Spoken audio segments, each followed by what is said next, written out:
Hello friends, कैसे हैं आप सब। आशा करते हैं आप अच्छे होंगे और अपनी पढ़ाई में निरंतरता बनाए होंगे। डेली करंट अफेयर सीरीज को आगे बढ़ाते हैं और आज के 10 सितंबर और 11 सितंबर के मुख्य बिंदुओं पर चर्चा करते हैं। आज का पहला पॉइंट है अंतर्राष्ट्रीय साक्षरता दिवस अभी हाल ही में संपन्न हुआ है, 8 सितंबर को मनाया गया है और इसकी थीम क्या थी? बहुभाषी शिक्षा को बढ़ावा देना। इसकी थीम है अंतर्राष्ट्रीय साक्षरता दिवस की जो थीम थी बहुभाषी शिक्षा को बढ़ावा देना। और ये पहली बार 1967 में बनाया गया था, लेकिन यूनेस्को ने इसकी घोषणा 1966 यानी 1 साल पहले ही यूनेस्को ने इसकी घोषणा कर दी थी और ये पहली बार 1967 में मनाया गया था। इस 8 सितंबर से एक दिन जस्ट पहले ही इंटरपोल का मुख्यालय है। इंटरपोल के मुख्यालय की बात करें तो लियोन्स में इसका मुख्यालय है और 7 सितंबर को हम इंटरपोल डे मनाया जाता है। आज का अगला पॉइंट है अग्नि 4 बैलिस्टिक मिसाइल का सफल परीक्षण किया गया है और ये परीक्षण कहाँ किया गया? उड़ीसा के चांदीपुर में किया गया है। डीआरडीओ द्वारा जितनी भी टेस्टिंग होती है सब उड़ीसा में ही होती है। उड़ीसा की कहाँ? चांदीपुर में होती है। डीआरडीओ में जो भी टेस्टिंग की जाती है वो चांदीपुर में ही की जाती है। अब तक 5 बैलिस्टिक मिसाइलों का परीक्षण हो चुका है। याद करने का तरीका है पटना, पी से पृथ्वी, ए से अग्नि, टी से त्रिशूल, एन से नाग, ए से आकाश। इसकी शुरुआत हुई थी 1983 में शुरुआत हुई थी। एपीजे अब्दुल कलाम ने इसकी शुरुआत की थी। आज का अगला पॉइंट है 10 लाख से अधिक जनसंख्या वाली श्रेणी में शीर्ष स्वच्छ वायु सर्वेक्षण 2024 का जो पुरस्कार जीता है इसमें सूरत ने जीता है और दूसरा नंबर है जबलपुर का और तीसरा स्थान उत्तर प्रदेश के आगरा को दिया गया है।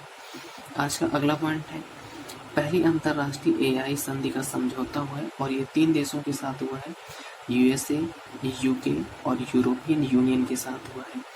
इसका उद्देश्य क्या है? एआई संधि समझौता का उद्देश्य है एआई का उपयोग मानव हित में होना चाहिए। एआई का जो उद्देश्य है वो एआई समझौते का जो उद्देश्य है एआई का उपयोग मानव हित में होना चाहिए और इसका पहला सम्मेलन ब्लेचले यानी यूके में हुआ है। अब बात करते हैं यूरोपियन यूनियन की। इसकी स्थापना रोम की संधि के तहत इसकी स्थापना होती है। यूरोपियन यूनियन में 27 देश हैं और इसका जो हेडक्वार्टर है वो ब्रुसेल्स में है। वर्तमान यूरोपियन यूनियन के जो अध्यक्ष हैं उर्सुला वान। कौन अध्यक्ष है? उर्सुला वान इसके अध्यक्ष हैं। अगला पॉइंट है अरब दुनिया का पहला बराक परमाणु संयंत्र कहाँ स्थापित करेगा? यूएई में स्थापित करेगा और इसका स्थापित करने का इसका उद्देश्य क्या है? कार्बन उत्सर्जन को कम करना। और इससे रिलेटेड कुछ और भी फैक्ट रहते हैं, जैसे एमएस स्वामीनाथन पर्यावरण संरक्षण पुरस्कार अभी हाल ही में दिया गया। ये किसे दिया गया? अनंत दर्शन को दिया गया है। आज का अगला पॉइंट है वायरस क्लेड 2 का संबंध। वायरस क्लेड 2 का संबंध किससे है? एमपॉक्स अर्थात मंकी पॉक्स से है। अभी हाल ही में WHO ने ग्लोबल हेल्थ इमरजेंसी से घोषित किया है किसको? एमपॉक्स को। इससे रिलेटेड कुछ और भी फैक्ट रहते हैं, जैसे इसरो ने पृथ्वी अवलोकन उपग्रह EOS 08 को किससे लॉन्च किया है? SSLV D3 से लॉन्च किया गया है। Small satellite launch vehicle D3 से लॉन्च किया गया है। अभी हाल ही में 17वें राष्ट्रीय फिल्म पुरस्कार दिया गया है। इसमें किस फिल्म को चुना गया है? अट्टम फिल्म को चुना गया है और ये मलयालम में है। किस अभिनेता को दिया गया? ये ऋषभ को दिया गया है। अगला पॉइंट है लोक लेखा समिति की अगर बात करें तो एक्ट 1919 के तहत इसकी स्थापना होती है लोक लेखा समिति की और इसकी स्थापना 1921 में होती है। इसमें सदस्य की बात करें तो इसमें टोटल 22 सदस्य होते हैं। इसमें से 15 सदस्य लोकसभा के, 7 सदस्य राज्यसभा के होते हैं। वर्तमान इसके जो हेड है केसी वेणुगोपाल इसके लोक लेखा समिति के हेड है। अगला पॉइंट है भारत का पहला संविधान संग्रहालय कहाँ है? हरियाणा में। भारत का पहला संविधान संग्रहालय कहाँ बनाया गया? हरियाणा में। आज का अगला पॉइंट इटली का पहला यूएस ओपन टेनिस का खिताब जीतने वाले जैनिक सिनर बने हैं। कौन बने हैं? जैनिक सिनर बने हैं और ये इटली का पहला यूएस ओपन इन्होंने जीता है। यूएस ओपन टेनिस में फीमेल ने किसने जीता है? आर्यन सपलेका ने जीता है।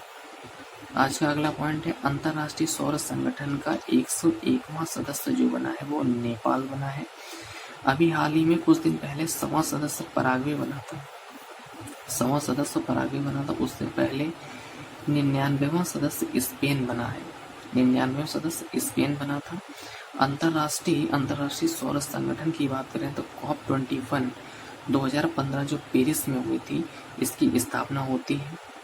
2015 में अंतर्राष्ट्रीय सौर संगठन की स्थापना होती है। इसका हेडक्वार्टर गुरुग्राम हरियाणा में इसका हेडक्वार्टर है। अंतर्राष्ट्रीय सौर संगठन की स्थापना कैसे होती? इंडिया और किन किन देशों से मिलकर होती? इंडिया और फ्रांस के संयुक्त देशों से मिलकर होती है। अगला पॉइंट है IUCN के पर्यवेक्षण में नीलगिरी तहर सर्वेक्षण को कहाँ? ये तमिलनाडु में। IUCN के पर्यवेक्षण में नीलगिरी तहर सर्वेक्षण कहाँ? ये तमिलनाडु में। IUCN का फुल फॉर्म होता है international union conservation of nature. Dear friends, आज के लिए इतना ही। मिलते हैं कल की क्लास में। Thank you.